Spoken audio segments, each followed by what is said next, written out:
శ్రావణ శుక్రవారం రోజు మన ఇంట్లో మనం వరలక్ష్మి వ్రతం ఎలా చేసుకోవాలో ఈరోజు మనం ఈ వీడియోలో తెలుసుకుందామండి. అలాగే శ్రావణ శుక్రవారం రోజు వరలక్ష్మి వ్రతం రోజు మనకి కావలసిన పూజా సామాగ్రి, వరలక్ష్మి వ్రత పూర్తి పూజా విధానం మనం ఇప్పుడు ఈ వీడియోలో చూద్దాం. మీరు నా ఛానల్ని ఇప్పుడే విజిట్ చేస్తున్నారా? అయితే ఆలస్యం చేయకుండా లావణ్యాస్ లైఫ్ స్టైల్ ఛానల్ని వెంటనే సబ్స్క్రైబ్ చేసుకోండి. ఇప్పుడు మనం ఇక వీడియోలోకి వెళ్ళిపోదాం ఫ్రెండ్స్. శ్రీ వరలక్ష్మి వ్రతానికి కావలసిన ముఖ్యమైన వస్తువులు: వరలక్ష్మీదేవి బొమ్మ, శక్త్యానుసారంగా బంగారం కానీ వెండి కానీ లేదా చిత్రపటము ఏదైనా తీసుకోవాలి. వరలక్ష్మీదేవిని కొంతమంది కొబ్బరికాయకి పసుపు పూసి బొట్టు పెట్టి కలశంపై పెట్టి పూజిస్తారు. మరికొందరు ఈ విధంగా తయారు చేసి పూజిస్తారు. ఎలా అంటే కొబ్బరికాయకు పీచు తీసి కాయను చక్కగా అంటే కొబ్బరికాయకు చుట్టూ చక్కగా పసుపు రాసి ముక్కు చెవులు అమర్చి అలాగే చక్కగా కాటుక పెట్టి ఈ విధంగా చక్కగా తిలకం పెట్టి దాని తర్వాత చిన్న నోరు కూడా మనం చక్కగా పెట్టి అంటే అమ్మవారి రూపురేఖలు మనం చక్కగా ఆ కొబ్బరికాయ మీద తీర్చిదిద్దుకుని ఈ విధంగా మనం ఒక వెండి కలశం మీద కానీ రాగి కలశం మీద కానీ చక్కగా మనం ఒక శుభముహూర్తంలో ఆవాహనం చేసి అప్పుడు మనం అక్కడ కలశ పూజ చేస్తాం.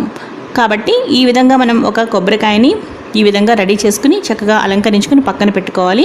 దాని తర్వాత ఇక పూజకు కావాల్సిన వస్తువులు ఏమిటో ఇప్పుడు మనం తెలుసుకుందామండి.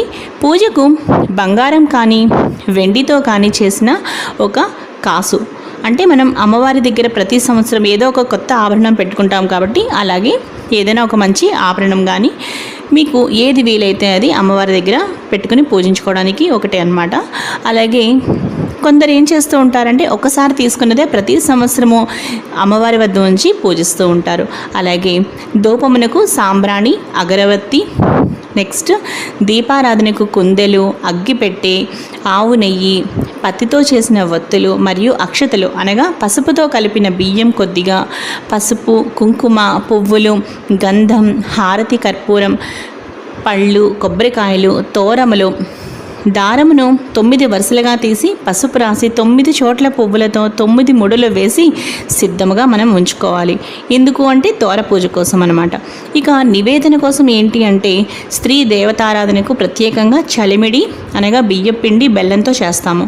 అలాగే పానకము శుద్ధమైన నీటిలో బెల్లం కలిపి యాలక్కాయ అలాగే మిరియాల పొడి కొద్దిగా కలిపి మనం మహానైవేద్యం కొరకు మంచి భక్షములతో కూడిన 9 రకాల భోజనాలు అంటే 9 రకాల పిండి వంటలను తయారు చేసి నైవేద్యము పెట్టిన తర్వాత 9 రకముల పిండి వంటలు అంటే 9 రకాల పిండి వంటలు రకమునికి 9 చొప్పున